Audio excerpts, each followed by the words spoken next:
कि बिहार में राजनीतिक चेतना का उदय, और हमने बोला था कि जब इस चेतना के विकास क्रम को हम पढ़ेंगे तब हम यह जान पाएंगे कि बिहार का गठन कैसे हुआ, कि आज हम वर्तमान में जो बिहार का भौगोलिक परिदृश्य देख रहे हैं उसका गठन कैसे हुआ, किन किन परिस्थितियों में हुआ। देखें क्या कि सबसे पहले हम लोगों ने कल थोड़ा इंट्रोडक्शन दे देते हैं कि 1894 ईस्वी में क्या हुआ था, एक घटना घटी थी। साहब पहले बंगाल के गवर्नर से, उपराज्यपाल से मिले थे, सर चार्ल्स इलियट से। तो इन्होंने कहा क्या कि एक ज्ञापन दिया और बोला उनको कि आप हमको बिहार का एक अलग प्रांत बना करके दीजिए। ठीक, तो इन्होंने क्या किया, कुछ बातें नहीं की। तो फिर इन सचिदानंद सिन्हा साहब, इमाम साहब, इनके कुछ अन्य सहयोगी फिर गए कहाँ, विलियम वार्ड के पास में जो आसाम के थे। तो उनके साथ में यह ज्ञापन दिया कि सर आप ही हमारा बात मानिए। लेकिन इससे पहले जो वार्ड साहब थे ना, इनके दिमाग में एक ही बात हो गई थी क्या कि हम किसी प्रांत को अलग नहीं करेंगे, बल्कि जो छोटे छोटे प्रांत है उसको जोड़ करके हम एक बड़ा सा प्रांत बनाएंगे। क्योंकि 1894 के आसपास में स्थिति ऐसी हो गई थी कि जो ब्रिटिश हुकूमत थी उसकी राजधानी कलकत्ता ही रखना था, और आगे आने वाले समय में भी कलकत्ता को ही राजधानी बने देना रहना चाहिए था। तो इन्हीं सोच के कारण वो सोचा कि क्या हम अलग कर देंगे तो हमारा प्रशासनिक व्यवस्था यहाँ पर कमजोर हो जाएगा। तो दोनों में मित्रता थी, दोनों ने एक दूसरे की बात मान ली और इनके ज्ञापन को उन्होंने क्या किया, रखा कैसे बीट होता प्रेसिडेंट का, वैसे इन्होंने अपने पास रख लिया। बस इनको झुंझुना दे दिया कि भाई हम क्या करेंगे, आपके ज्ञापन को हम ब्रिटेन की महारानी के पास और एक उसके प्रति को ब्रिटेन के संसद भवन में पेश कर पाएंगे कि हाँ बिहारियों की क्या मांग है, बिहार के नेताओं की क्या मांग है। लेकिन जब बहुत दिनों तक इस पर किसी प्रकार का बात विचार नहीं हुआ, तब इनको लगा सिन्हा साहब को कि हम ठगे गए हैं, हम क्या हैं, ठगे गए हैं। तो इन्होंने क्या किया, जो भी पटना से उस समय अखबार प्रकाशित होता था, है ना, हम लोग कल चर्चा किया था, जैसे कास्ट गजट हो गया, उसका बिहारी के पहले अखबार था, उसमें उन्होंने और जो स्थानीय और क्षेत्रीय पत्रिकाएं थी उसमें भी इन बंगाल के गवर्नर को और बंगाल के उपराज्यपाल को और असम के उपराज्यपाल के विषय में बहुत बड़ा भूला लिखा गया और कहा गया कि इन दोनों ने जो नेता हैं, उसमें नेता ही कहो, इन दोनों नेताओं को बिहार की जनता की भावनाओं का किसी प्रकार से सम्मान करने का कोई इनको गुण ही नहीं है। यानी बिहारी को ये हे दृष्टि से देखते हैं, इनका पूरा केंद्रीकरण कहाँ हो रहा है, बंगाल के उत्थान के लिए। तो जब ये बातें छप गई पत्रिकाओं में, तो हमने कल कहा था कि इनकी पत्रिकाएं क्या हुआ कि पटना के गलियों में, मुंगेर में, आरा में, भागलपुर में, हर जगह जहाँ जहाँ उनकी पहुंच थी पत्रिकाओं की, वहाँ इनका क्या हुआ, वितरण किया गया, लोगों को बताया गया। जहाँ मेला लगता था, जहाँ हाट लगता था, वहाँ इनकी पत्रिकाओं को फ्री में वितरित कर दिया गया पंपलेट की तरह। तो अब देखिएगा कि बिहारी तो अकेले पड़ गए, यानी केवल बिहार का जो पत्रिकाएं थी उन्होंने ही इसका क्या किया था, चर्चा किया था। लेकिन हमारे पास बंगाल में अगर हम देखते हैं तो बंगाल में एक गुरु प्रसाद सेन साहब थे, कल हमने बताया था ना कि गुरु प्रसाद सेन के द्वारा एक पत्रिकाएं क्या होती थी, प्रकाशित की जाती थी, उसका नाम क्या था, बिहार हेराल्ड, है ना, बिहार हेराल्ड। तो एकमात्र बंगाली गुरु प्रसाद सेन थे जिन्होंने बिहारियों की मांग की, कौन सी मांग की, बिहारियों के बिहार की मांग की समर्थन किया, अपने लिखित रूप से भी और मौखिक रूप से भी। किसमें, तो बिहार हेराल्ड में। आपको याद रखिएगा कि बंगाल से प्रकाशित होने वाला बिहार हेराल्ड पहला अखबार था जिसने बिहार के पृथक होने का समर्थन किया था, उसमें लेख भी लिखा था। तो जब यह बिहार हेराल्ड में, नाम से मत समझना कि पटना से, बंगाल से प्रकाशित होता था, इसके बाद में शाखाएं पटना स्थापित की गई, क्योंकि उस समय बिहार बंगाल तो एक ही था। तो उनके संपादक हमारे गुरु प्रसाद सेन साहब थे। तो जब सेन साहब ने, बिहार हेराल्ड ने सचिदानंद सिन्हा और अली इमाम साहब की ज्ञापन को छापा और लोगों की भावनाओं को छापा, तो जो भी बंगाल के स्थानीय पत्रिकाएं थी, स्थानीय लोग थे, उन्होंने सेन की बहुत ज़्यादा भर्त्सना की।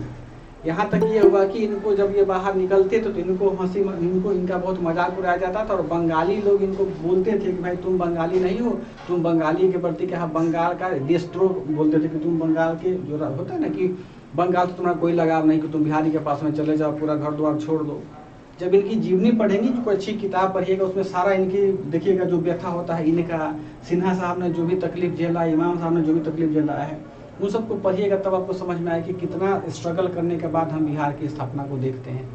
आप लोगों के पास है, हमारे पास जो भी किताबें होती है बस पीटी के पॉइंट ऑफ व्यू से कि ये चीज़ें हैं, तो आप वही पढ़ के खुश हो जाते हैं, क्वालिफाई कर जाते हैं। लेकिन डीपली पढ़िएगा तो बहुत तकलीफ झेला है इन सब लोगों ने, जो भी बिहार को आज़ाद करवाने के क्रम में लड़ाई लड़े हैं। ठीक, अब यहाँ ध्यान दीजिएगा कि जब इन्होंने बिहार हेराल्ड में लिखना शुरू कर दिया, तो इसकी चर्चा बिहार के अन्य पत्र पत्रिकाओं में की कि भाई हमारा समर्थन अब बिहारी नहीं कर रहा है, बल्कि हमारा समर्थन बंगाली लोग भी कर रहे हैं, बंगाल की पत्र पत्रिकाएं भी कर रहे हैं। तो इसका जो बढ़िया नोशन था वो कहाँ गया, मुंगेर और भागलपुर के क्षेत्र में जो दीप नारायण सिंह थे, सच्चिदानंद सिन्हा साहब थे, श्री कृष्ण सिंह साहब थे, इन तीनों नेताओं के मन में यह बात बैठ गई कि हम लोग अकेले नहीं अपने युद्ध में, बल्कि हमारे साथ कुछ बंगाली भी सम्मिलित हो रखे हैं। बात समझ में आया।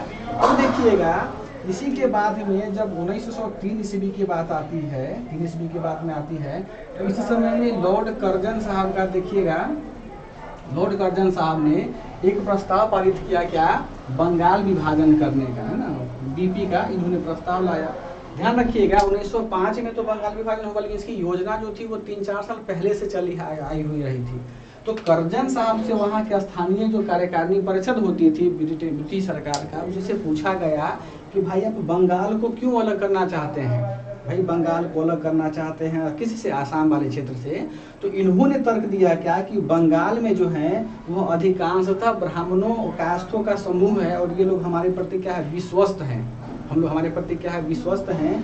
और जो आसाम वाला क्षेत्र है, आसाम में अधिकांशतः मुसलमान आबादी रहती थी, तो वो भी हमारे प्रति विश्वस्त है, तो हम क्यों ना दो विश्वस्त को बांट करके इसमें क्या करें, फूट डालें, और हम अपना आगे राज करने की जो नीति जो आगे आई थी या पहले आई थी, उसका बीजारोपण यहीं से हुआ था।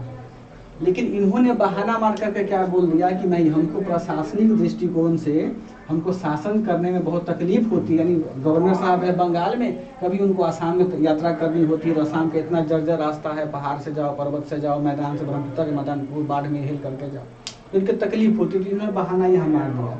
तो जब कर्जन साहब को, जब लोगों को यह पता चला, खास करके सिन्हा साहब को, इमाम साहब को, दीप नारायण सिंह को, कि कर्जन साहब बंगाल का पार्टीशन करेंगे, तो इनको यह एक उम्मीद जगी क्या कि अब हम इनसे मीटिंग करके हम बिहार को क्या करेंगे, अलग करवाने का मांग करेंगे। बोलेंगे सर कि हमको बिहार अलग दे दीजिए। लेकिन क्या हुआ कि इनके किसी भी बात को नहीं माना, क्योंकि जो कर्जन साहब था ना, इसमें और वार्ड साहब में काफी घनिष्ठ मित्र थे। हमने कल भी कहा था कि वार्ड का क्या ये था कि आसाम को बिल्कुल पृथक कर दिया जाए, गवर्नर था उनका। तो कर्जन साहब ने क्या किया, वार्ड साहब की जो भी योजनाएं थी उन्हीं योजनाओं को इसने आगे बढ़ाया, और क्या किया, अंत में बंगाल को विभाजित कर दिया 1905 में इनके घोषणा के साथ में। लेकिन बंगाल विभाजन में आसाम को तो अलग कर दिया गया, लेकिन बिहार को बंगाल के साथ में रखा गया। तो जब ये बात पता चली लोगों को, तो हमारे यहाँ क्या होगा कि स्वदेशी आंदोलन भड़क गया। हमने कल भी इसका चर्चा किया था। अब यहाँ देखिएगा कि जब बंगाल विभाजन 1905 में होता है, उसके बाद में 1905 से ही बिहार के पटना जिले में जो भी बड़े बड़े पत्र पत्रिकाएं थी, उन्होंने कर्जन साहब को बहुत आलोचना किया।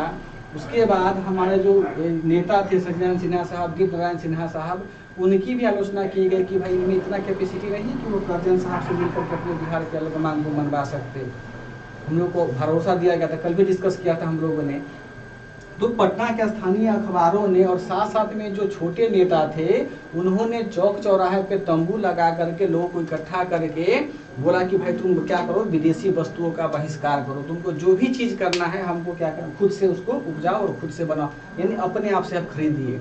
और शासन में सब लोगों को यह इंस्ट्रक्शन दिया गया कि बिहार का सोरा, बिहार का अफीम, बिहार का नील, ध्यान रखना, बिहार का सोरा, बिहार का अफीम और बिहार का नील जो है, यह 3 प्रोडक्ट जो होता है उस समय पूरे विश्व में प्रसिद्ध था बिहार का ये प्रोडक्ट। तो इसको किसी कीमत पर हमको बंगाल में सेल नहीं करना है।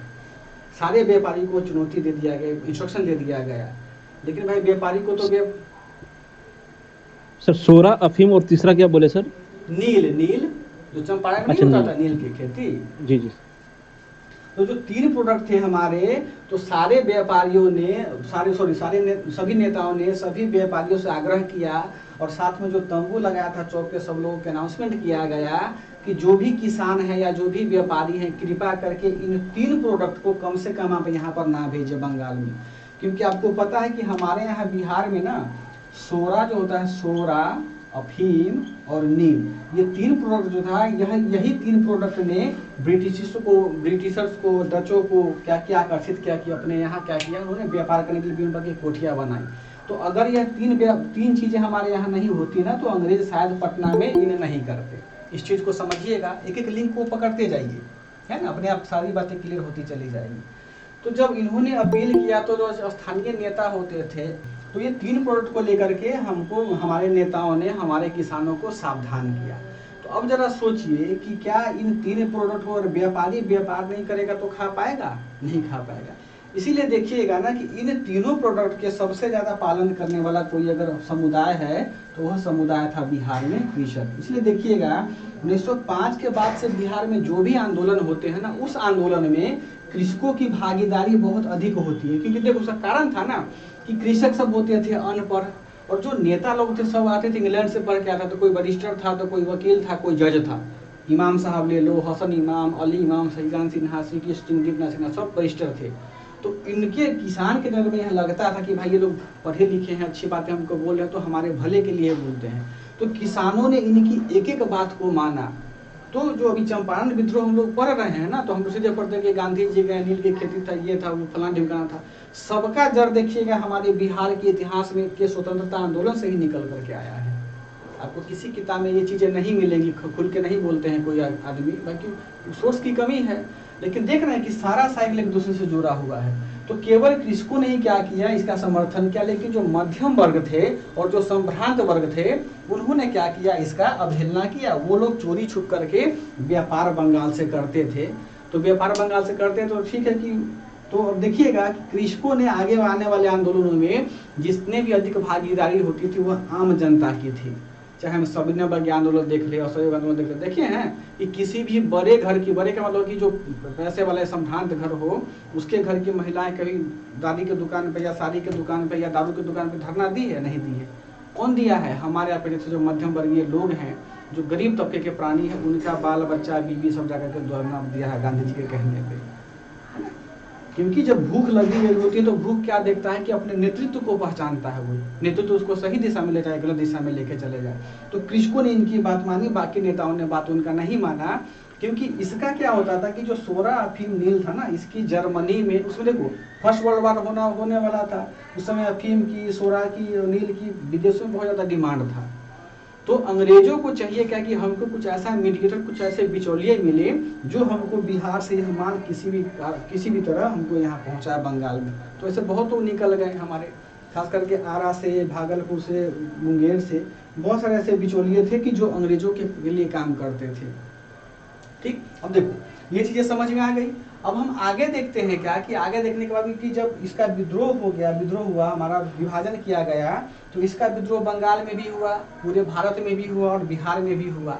अब यहाँ ध्यान दीजिएगा, जब हमारे बिहार में इसका विद्रोह शुरू होना हुआ तो 1905 से पहले, ध्यान दीजिएगा 1905 से पहले, यानी अब लगा सच्चिदानंद सिन्हा साहब को कि भाई अब तो बंगाल का विभाजन होबे करेगा, उससे मात्र लगभग 4-5 महीना पहले 1904 ईस्वी में, यह कब हुआ था ना, हाँ 1904 ईस्वी के आसपास में, इसमें 2 लेखों का नाम हमारे लिए बहुत महत्वपूर्ण होता है कि जो कई बार बीपीएससी पूछते हैं, और हो सकता है कि आप में से बहुत लोगों को वह नाम नहीं, वो जो अखबार अभी लेख बोलेंगे उस लेख की जानकारी आप में से बहुत लोगों का नहीं होगा।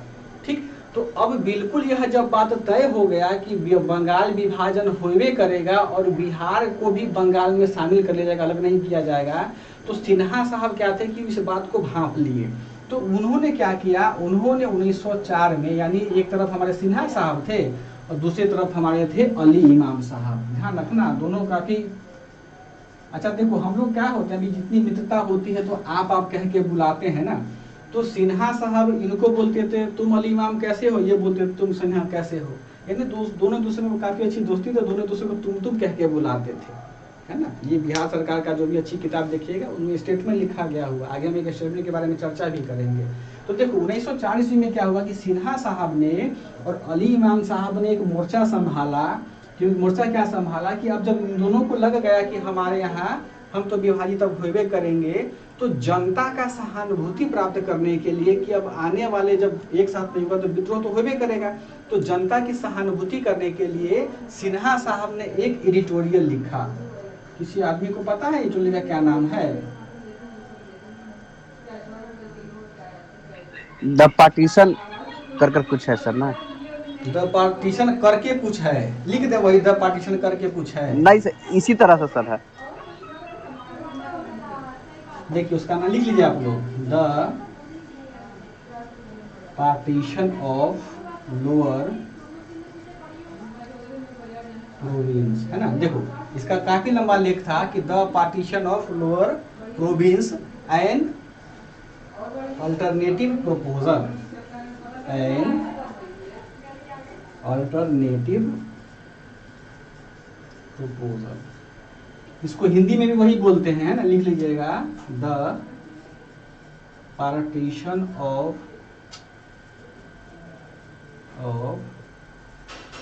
Lower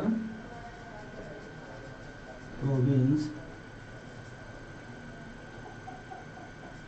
and alternative proposal.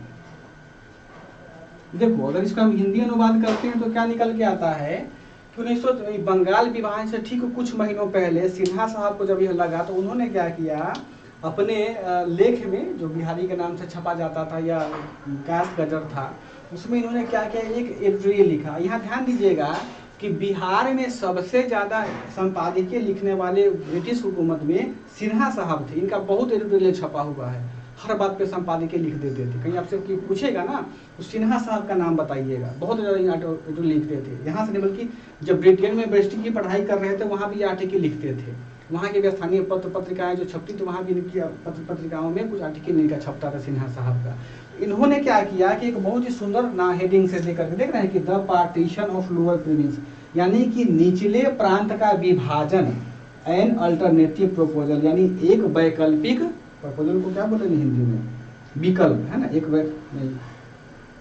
Alternative. यानी कि इन्होंने क्या किया कि सिन्हा साहब ने कहा कि हमको पूरा का पूरा जो एरिया अभी हम बिहार का देख रहे हैं, पूरा का बिहार का एरिया जो हम देख रहे हैं, इसमें क्या है कि आप आसाम को तो शामिल कर लिए हुए हैं, हमको क्या कीजिए कि बिहार को आप अलग करके दे दीजिए, हम लोग को नहीं रहे हैं बंगाल में। इन्होंने इसके पीछे इस आर्टिकल में क्या लिखा था, इस आर्टिकल में बिहार की दशा दुर्दशा जो भी स्थिति होती थी किसानों की, व्यक्तियों की, व्यापारियों की, उनके विषय में यह चर्चा किया गया हुआ था। और साथ में यह भी, एक मिनट,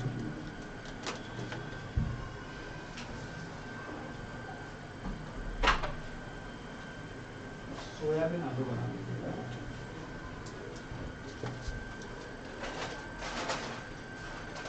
और साथ में इन्होंने क्या किया, इस आर्टिकल में उन सारे तर्कों को रखा जिस तर्क के आधार पर इन्होंने जितने भी हमारे अभी पढ़े ना उपराज्यपाल बंगाल के हो या आसाम के हो, उनसे किस आधार पर बिहार को बंगाल से अलग करने के लिए बातें रखी थी, उस आधार की चर्चा किया गया हुआ था। ठीक, अब ध्यान दीजिएगा इसका जो क्या नाम है, इसका जो केस है, जो भी केसेस है, जो भी आर्टिकल लिखा था इन्होंने, ये सब आर्टिकल जब ये उस समय ब्रिटेन में पढ़ाई कर रहे थे, बैठे थे 1904 के आसपास में है। इससे पहले इनके पास बैरिस्टर की डिग्री प्राप्त हो चुकी हुई थी। तो जब ये ब्रिटेन में रह रहे थे तो इन्होंने जो भी समस्याएं झेली, किसको कोई बिहारी के नाम से नहीं जानता, सब बोलता था बंगाली हो बंगाली हो, तो उस सब दुखों को इसमें उन्होंने लिखा था। तो इस आर्टिकल ने क्या किया, और भारतीय बिहार के जनताओं में, देखो था तो अंग्रेजी में, लेकिन जो भी होता है ना कुछ पढ़े लिखे लोग समझा दिया बोल करके, तो जो लोग मीटिंग होते थे जब पढ़ के सुनाते थे ना इनके आर्टिकल को, तो लोगों में बहुत ज़्यादा जोश भराता था, उत्तेजना भराती थी ब्रिटिश हुकूमत के प्रति, उसने ऐसा किया वैसा किया। कि बताओ कितने पढ़े लिखे लोग को इसको बोलता है बिहार का कोई चौहद्दी ही नहीं है, बिहार का कोई देशांतर अक्षांश ही नहीं है, सब बंगाल बंगाल हमको बोलते हैं। तो जब सिन्हा साहब ने यह बातें लिख दिया तो अली इमाम साहब पीछे तो नहीं रहते, इन्होंने भी क्या किया, एक आर्टिकल लिखा। किसी को है पता?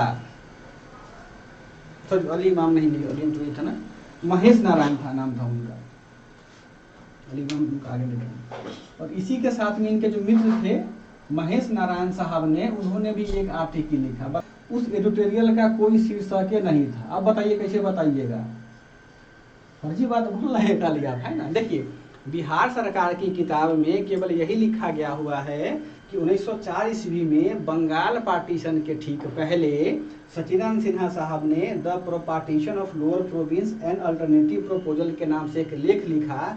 बदले में इन्हीं को देखा देखी, इन्हीं को कॉपी करके महेश नारायण ने भी एक अज्ञात शीर्षक के नाम से इसी से मिलता जुलता एक लेख लिखा है। तो जब सिन्हा साहब ने यह लेख लिखा, नारायण साहब ने यह लेख लिखा, तो कालांतर में कुछ समय के बाद में इन दोनों लेखों को मिला करके एक किताब प्रकाशित की गई थी। या फिर यूं कहें कि एक संपादकीय प्रकाशित किया गया था, उसका नाम पता है दिलीप बाबू क्या है?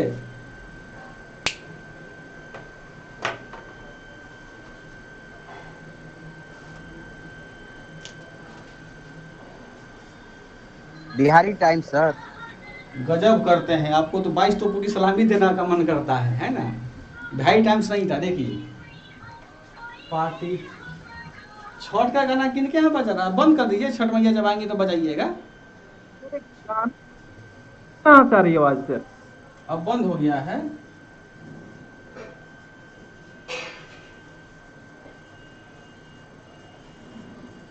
लिख लीजिए, बहुत बढ़िया नाम हम बताए हैं आपको। हमने कहा कि सिन्हा साहब का, नारायण साहब का एडिटोरियल को मिला करके एक नए किताब या एक नए संपादकीय एक मतलब किताब प्रकाशित किया गया। उसमें क्या था, उसमें सिन्हा साहब के बहुत सारे आर्टिकल्स थे, महेश सिन्हा साहब का जो भी आर्टिकल था उनको मिला कंपाइल करके एक किताब छाप दिया गया। उस किताब का नाम था पार्टीशन ऑफ बंगाल, यानी बंगाल का विभाजन, और सेपरेशन ऑफ बिहार यानी बिहार का अलगाव, है ना? ये इन किताब का नाम था। और सबसे महत्वपूर्ण बात क्या है कि इस किताब का जो प्रकाशन किया गया था वह किया गया था 1906 ईस्वी में।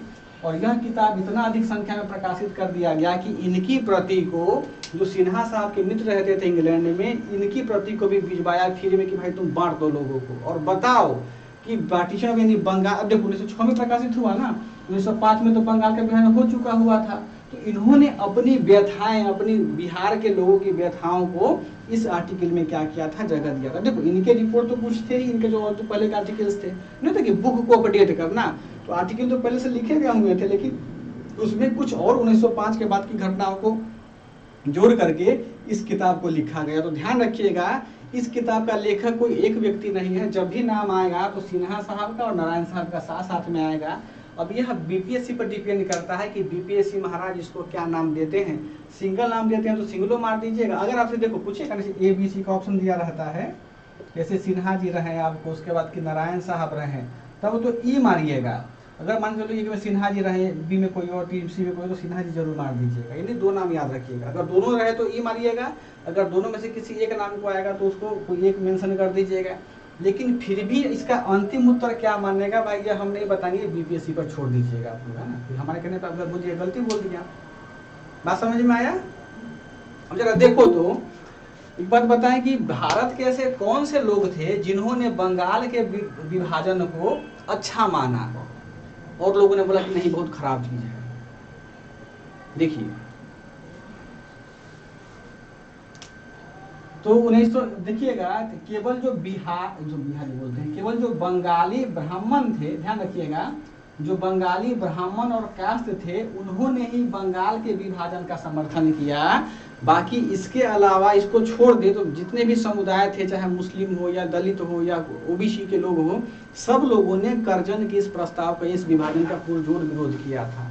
क्योंकि इनका स्वार्थ, देखो बंगाली ब्राह्मणों का और कास्टों का स्वार्थ था, क्योंकि वो उनकी इकोनॉमी जो थी अंग्रेज के बिजनेस के साथ नहीं चल रही हुई थी। अगर वो पीछे हटते तो इन बंगालियों पर बहुत प्रकार का प्रतिबंध लगा दिया जाता, तो इनकी भी मजबूरी बन गई थी भाई, है ना? लेकिन ध्यान दीजिएगा, सबसे अच्छी बात क्या है कि इस बंगाल के विभाजन ने हिंदू मुस्लिम एकता को बहुत मजबूत किया।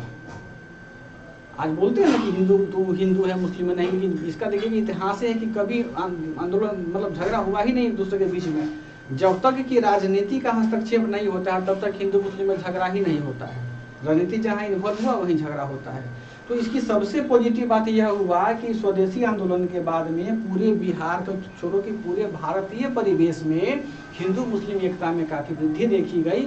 और लोगों को अभी अनुमान हो गया कि हम अनुनय से विनय से नहीं होता कि नरम दल गरम दल वाली सिस्टम आ जाते हैं हिस्ट्री में, तो अब हम केवल अपना ज्ञापन देने के बाद से ही हम अपना क्या कर सकते हैं, अपनी बात नहीं मनवा सकते। इसलिए देखिएगा जितना भी काफी हीट क्रांतिकारी आंदोलन हुआ है वह सब 1905 के बाद हुआ है, जिसमें कि गोली का, बंदूक का, फांसी का जो अभी हम लोग पढ़ते हैं ना केस स्टडी, सब 1905 के बाद हुआ। क्योंकि पता चल गया कि भाई हम भीख मांग के तो हमको आज़ादी मिलने से रही या हमारा बात मानने से रहा। ठीक, अब देखिए तो जब बंगाल में क्या हुआ कि बंगालियों ने इसका, देखिए बंगाली ब्राह्मण क्या हमने नाम बताया, बाकी मैक्सिमम जो बंगाली थे ना वो सब खुश थे कि भाई चलो कि हमको अलग होकर दिया गया वो मुसलमान वाले इलाकों से, खासकर असम वाले क्षेत्र से, ये काफ़ी खुश थे। इसी समय में क्या होता है, राजेंद्र प्रसाद साहब हमारे वहां पर पढ़ाई कर रहे होते हैं बंगाल में, है ना। आर प्रसाद, देखिए 1906 की घटना है, थोड़ा सा झटका करना जरूरी है कि जब पूरा बंगाल में विद्रोह हो रहा था तो राजेंद्र प्रसाद साहब बंगाल में अध्ययन कर रहे थे। तो उनका जहाँ पे वो रह रहे थे जिस लॉज में, वहाँ पे कुछ बिहारी छात्रों के साथ उन्होंने क्या किया, मीटिंग किया था, है ना। तो उस बिहारी छात्र के साथ जब मीटिंग किया था केंद्र में बैठ कर, और साथ में उनका दोस्त लोग थे या जो भी उनके ग्रुप के लोग रहे होंगे, तो इसी को नाम दे दिया गया था बिहारी क्लब। यानी एक ऐसा क्लब जो किसके लिए बना हो, खाली उसमें बिहारी का एंट्री होता था, बंगाली को डाल आने नहीं देता था। तो इस बिहारी क्लब का जो सभापति को किया था, है ना, सभापति कौन बन गए बताएं, हमारे राजेंद्र प्रसाद साहब। बात को समझो, सीरीज को जोड़ते रहो सारे आदमी। तो राजेंद्र प्रसाद साहब जब बिहारी क्लब में यानी बिहारी छात्रों के साथ मीटिंग कर रहे थे कि हम आगे अब क्या करें, आगे का यह मतलब हुआ कि हम तो, मेरा बात तो नहीं माना गया सिन्हा साहब, तो आगे हम करें तो करें क्या। तो इन्होंने मंत्रणा किया। तो चूंकि इसमें सारे छात्र बिहार से सम्मिलित किए गए थे, तो इसका इतिहासकारों ने नाम दे दिया गया बिहारी क्लब, है ना। इसको अंग्रेजी में वही बोलते हैं बिहारी क्लब। तो आपसे पूछा जाता है कि जो बिहारी क्लब है उसका गठन कहाँ किया गया था, तो क्या बताएंगे, बिहार में नहीं, कलकत्ता में। ठीक, किसके द्वारा किया गया था, तो अब देखो किसके द्वारा किया गया था, तो स्टूडेंट था ना भाई, मीटिंग किया, इसको कोई नाम दे दिया गया। तो अपना विवेक यूज कीजिए कि क्वेश्चन कैसे पूछा जाता है। लेकिन हाँ, इसके जो मंत्री थे, जो सभापति थे या लीडर थे, वो थे हमारे राजेंद्र प्रसाद साहब। तो इस मीटिंग में क्या किया गया, इस मीटिंग में सारे बिहार के विद्यार्थियों को यह संदेश दिया गया कि तुम आज के बाद से किसी भी प्रकार का विदेशी कलम, कॉपी, बस्ता जो होता है उस समय पढ़ने का साधन संसाधन, उसका तुम यूज नहीं करोगे। जो भी विदेशी सामान तुमको सेल्फ यूज के लिए होता है, तुम अपने स्वदेशी उद्योग से बने हुए पदार्थों का सेवन करोगे, उसको परचेज करोगे। यानी हमको बंगाल की इकोनॉमी को गिराना है, ब्रिटिशर्स की इकोनॉमी को गिराना है, तब जाकर के हम अपने बिहार की इकोनॉमी को बचा पाएंगे। बात समझ में आया। अब यहाँ तो कोई दिक्कत किसी बालक बच्चे को, यहाँ तक जितना भी डिस्कशन हुआ है, कोई कंफ्यूजन है किसी आदमी को कि आगे चलें? आगे चले सर। ठीक है। तो अब जब यह मीटिंग यहाँ पर कर रहे थे तो इन्होंने अपना विचार दिया, फिर बालक लोगों ने भी सिन्हा साहब को विचार दिया, प्रसाद साहब को। तो 1906 में ही क्या होते हैं, सिन्हा साहब बंगाल को छोड़ करके अपने बिहार में आते हैं, पटना इनका रुकना होता है। 1906 में कहाँ आते हैं, पटना। ध्यान रखना, बिहारी क्लब में मीटिंग करने के बाद इनका आगमन होता है पटना में, और पटना में इनकी मुलाकात होती है किन से, सच्चिदानंद सिन्हा साहब से। तो जरा आप उस चीज को, केस को कल्पना कीजिए कि जब राजेंद्र प्रसाद साहब मिलेंगे और सिन्हा साहब मिलेंगे तो कैसी बातें करेंगे, है ना। सोचने वाली बात है कि किस प्रकार की बात करेंगे। यह बात करेंगे छात्र सम्मेलन का, क्योंकि उस समय में राजेंद्र प्रसाद किसका जीवन जी रहे थे, छात्र का जीवन जी रहे थे, और सिन्हा साहब जीवन जी रहे थे एक क्रांतिकारी का। उम्र भी बने थे सिन्हा साहब उनके प्रसाद साहब से। तो जब पटना में यह आए तो इनकी मुलाकात सिन्हा साहब से होती है। इनके साथ में इनके परम जो मित्र होते थे महेश नारायण, वह भी गए, बोले चलिए दोस्त मिलकर के आते हैं राजेंद्र प्रसाद साहब से, यह भी थे। और इनके एक और बहुत अच्छे मित्र थे, बैरिस्टर, वो भी बैरिस्टर थे, उनका नाम है मोहम्मद शरफुद्दीन। यह तीनों लोग अपने आप में समझो कि दिमाग के बहुत तेज प्राणी थे। इन तीनों लोगों से प्रसाद साहब ने मुलाकात किया। ध्यान रखिएगा, इन्होंने मुलाकात नहीं की, इनको क्या पड़ी है भाई सिन्हा साहब, इनको प्रसाद साहब को पता नहीं था कि भाई प्रसाद कोई आदमी भी है। तो जब ये बात आकर के बोला कि सर हमारे वहाँ क्या है, युवाओं का ग्रुप है, हम उसके लीडर हैं, कि हमारी ये योजनाएं है। तो जब इनकी मुलाकात पटना में सिन्हा साहब से, महेश नारायण से और मोहम्मद शरफुद्दीन साहब से होती है, तो वहीं से छात्र सम्मेलन, जिसको कि अभी कल एक बच्ची थी, पता नहीं नूरी नाम था उनका, उन्होंने चर्चा किया था बिहारी क्लब का या बिहारी छात्र सम्मेलन का, वो यहीं से निकल के आता है।